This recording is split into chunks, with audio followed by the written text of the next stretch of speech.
حضرت ام سلمہ رضی اللہ تعالیٰ عنہ، شوہر کا نام ہے ابو سلمہ، بیٹے کا نام ہے سلمہ۔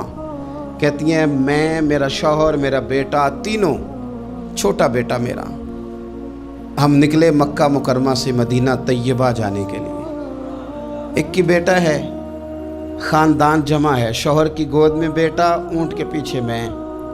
فرماتی ہیں مدینے کی سرحد آ گئی تو میرے میکے والے آ گئے، کہنے لگے ابو سلمہ نہیں لے جانے دیں گے مدینے اپنی بیٹی کو۔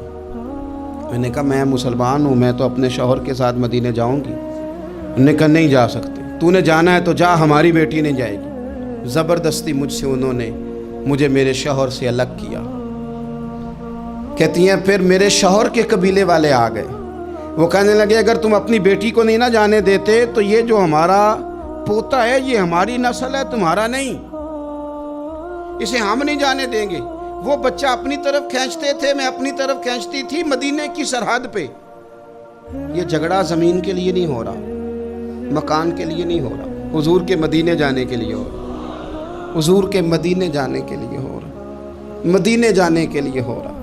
لنگ کئی مہینے تے برس گئے تے تیری دید نو دیدے ہی ترس گئے۔ انہوں نے بچہ کھینچا، میں نے اپنی طرف کھینچا، میرے بچے کا بازو اتر گیا۔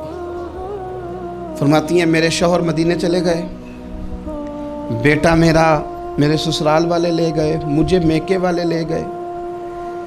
آج بھی کچھ سیانے بندے کہتے ہیں اس کو نکال دو اور بچے چھین لو۔ ان کا بھی خیال تھا کہ بیٹا لے جائیں گے نا تو ابو سلمہ بھی مدینے سے واپس آ جائے گا، یہ بھی واپس آ جائے گی۔ او یار، اتنا بڑا بھی ظالم کوئی نہیں ہوگا جو ماں باپ سے بچے جدا کرے۔ فرماتی ہیں کہ وہ لے گئے چھین کے، میں میکے چلی گئی۔ لوگ روٹی کھاتے تھے، میرے حلق سے نہیں گزرتی تھی۔ زمانہ سویا کرتا تھا، میں سو نہیں پاتی تھی۔ بیٹا کہاں، شوہر کہاں، میں کہاں۔ ام سلمہ کتنی دیر تکلیف کاٹی؟ جناب ام سلمہ کہنے لگی لوگوں ایک دو دن نہیں، پورا سال بیت گیا، پورا سال، پر جے سونا ہی میرے دکھ وچ راضی، جے سونا ہی مارو مارو مینو مار مکاؤ، میں کوئی عذر نہ پیش لے آواں، او جے سونا ہی میرے دکھ وچ راضی، پھر سکھ نو چلے ڈاواں۔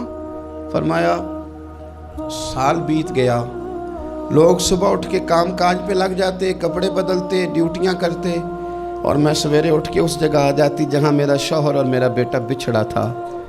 میں سارا دن روتی، آہوزاری کرتی، حضور کے مدینے کی طرف منہ کر کے میں تڑپتی۔ سال بیت گیا، سال، ایک ہفتہ نہیں نکلتا بچوں کے بغیر۔ بڑے بڑے سیانے لوگ پردیس جاتے ہیں تو بچوں کی فوٹو دیکھ دیکھ کے روتے ہیں، لیکن کہتی ہے ماں تھی، بیٹا بچھڑا اور پھر بیٹا بیمار ہو اور ماں سے جدا ہو، کتنی تکلیف کا منظر ہے۔ آپ فرماتی ہیں کہ ایک سال بیت گیا اور میں نے کسی کی منت نہیں کی، میں نے کوئی شکوہ نہیں کیا، اس لیے کہ جس حال میں رب و رسول رکھے، یہ حوصلہ، یہ صبر، یہ توانائی۔ ایک سال کے بعد میرے چچا کا بیٹا میرے پاس سے گزرا، تڑپتے دیکھ کر کہنے لگا میری بہن تو سارا دن روتی رہتی ہے۔